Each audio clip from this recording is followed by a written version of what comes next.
Alright guys, welcome back to Underground Science, and in this video, we'll be talking about the Krebs cycle, alright? So part of our cellular respiration process in our bodies. Okay, so if you guys remember from the transition phase of glycolysis, we took in two pyruvates, right?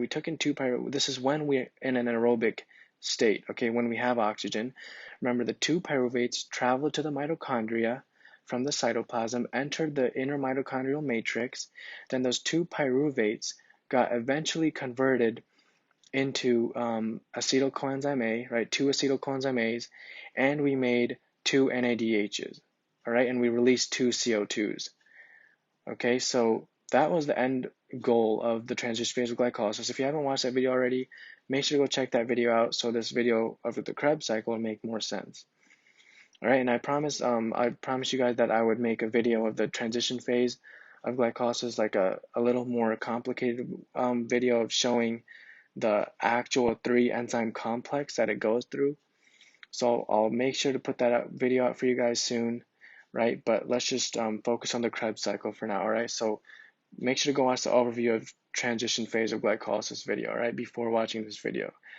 So let's go and get started. So we have our two acetyl coenzyme A's, right? Let's go ahead and draw the Krebs cycle with just one acetyl coenzyme A compound, and then we'll go ahead and add the rest of the byproducts in based on our second acetyl coenzyme A compound. All right. So let's go ahead and get started. So let me go ahead and draw the quick sketch of a mitochondria here. Really trying my best not to draw it looking stupid. All right. So let me go ahead and draw this. At least try to. And we have to draw a cristae. So let's go and attempt that. All right. And there you go. So that's our mitochondria, I guess, for this video. All right. So this is our cristae of our mitochondria, our inner mitochondrial membrane, also called our cristae. And then we have our outer mitochondrial membrane right here. So this is going to be our outer, let's go and scroll down, outer mitochondrial membrane. All right, and this is going to be the space between our cristae, right? Remember, the space between our cristae and our outer mitochondrial membrane is going to be right here, is going to be the inner mitochondrial space. All right, so the inner membrane space, I should say. The intermembrane space. All right, because inter means between, and it's between the two membranes, and there's a space. So intermembrane space. All right, so now that we got the basic structures out of the way, let's go and get started. So the Krebs cycle is occurring inside the crystals, in the matrix. Oh, well, I didn't say this structure, right? This structure right here, actually inside the cristae, is the mitochondrial matrix. All right, and this is where the Krebs cycle is taking place.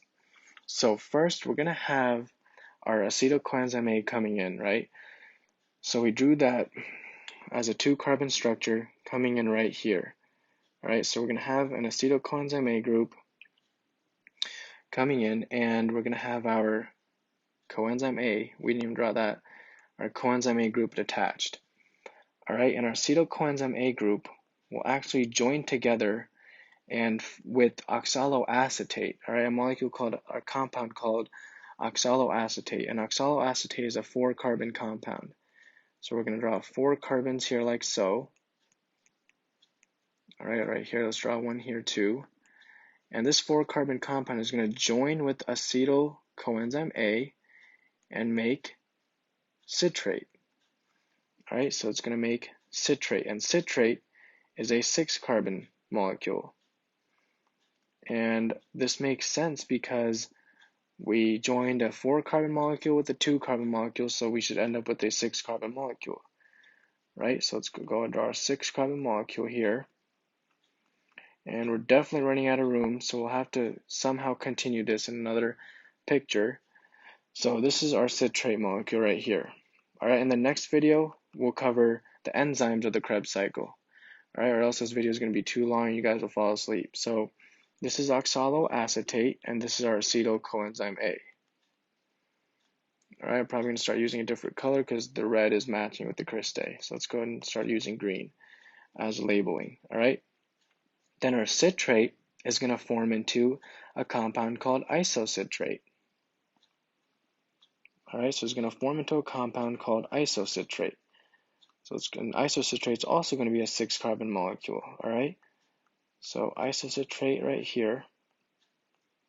So this structure is going to be called an isocitrate molecule. All right, so citrate to isocitrate, couldn't speak there, is basically going to be the same number of atoms, just a different structure. All right, so that's that. And now isocitrate is going to be converted into alpha ketoglutarate. And alpha ketoglutarate is now going to be a 5-carbon structure. All right, so it's going to be converted into alpha ketoglutarate. So let's go ahead and draw our 5-carbon structure here. All right. Now, where did that carbon go? Well, it left off as CO2. All right, so the reason why we went from a 6-carbon structure here in isocitrate to a 5-carbon structure of alpha ketoglutarate is because we lost a CO2 molecule. So right here, a CO2 dipped, all right? It was like, no, I'm out of this party, all right? So CO2 left, and so now we're left with a 5-carbon molecule, all right? And again, we'll go over enzymes and like byproducts that are produced in each step in the next video. Right, in our future videos. This video is just to name the molecules or the compounds that are produced. That's it, all right? And maybe things like CO2 or water that are involved in the reaction. But in terms of like NADHs and FADH2s and enzymes, we'll talk about that in a future video, all right? So that's that. So let's go and label this. This is alpha ketoglutarate, a 5-carbon structure. Alpha ketoglutarate, all right? Alpha ketoglutarate. And from here, we see that alpha ketoglutarate goes into a structure called succinyl coenzyme A. All right, so let's go and draw that out. Succinyl coenzyme A is actually a 4-carbon structure. So 1, 2, 3, 4. All right, so we have a 4-carbon structure here, but wait a minute now, right? We went from a 5-carbon structure to a 4-carbon structure. Where did that carbon go? CO2. All right. So we emitted waste again, a waste product of 1 CO2 molecule. All right, so that's that. Now from succinyl coenzyme A, we go to a compound called succinate.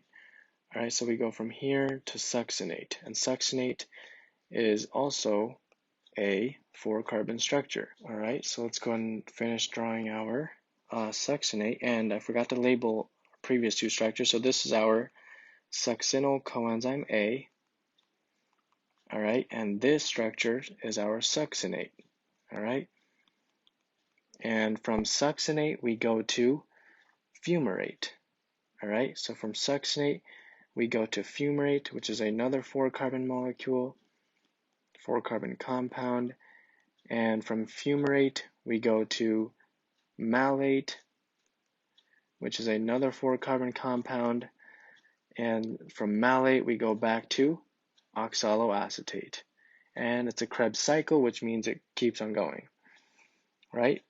So let's go and label the structures that we didn't label right here in the last steps. So this is our fumarate compound, and this is our malate compound, and finally we turn into our oxaloacetate compound, and we start everything all over again. Now, one thing I want to mention is that when we go from alpha ketoglutarate to succinyl coenzyme A, notice the coenzyme A comes in again. Right here, we combine these acetyl coenzyme A and oxaloacetate into citrate, but that coenzyme A comes in again. So we have to make sure to say, that coenzyme A can't just come from anywhere. So a coenzyme A group comes in, all right? It joins in with the reaction with, in the reaction of alpha ketoglutarate to conversion to succinyl coenzyme A, we see a coenzyme A group, all right, joined in. So that's that happens. And now I want you guys to make sure, just want to let you guys know that I'll be making future videos about the enzymes in this in the Krebs cycle, and the byproducts like NADH, FADH2, substrate level phosphorylation like GTP and GDP and ATP, ADP, and all those stuff. All right, so those will be in my future videos. I just didn't want to make this video too long and boring and crowded. All right, it's already getting crowded.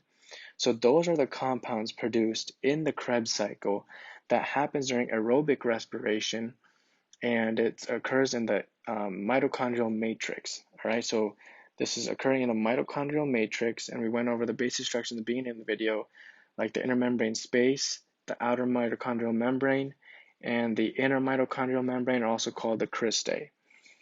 All right, so these were the structures produced in the Krebs cycle and the mitochondria, and in my future videos, I'll go over more cool topics about biochem, physics, and chem, and in particular about the Krebs cycles, like the enzymes and the byproducts involved.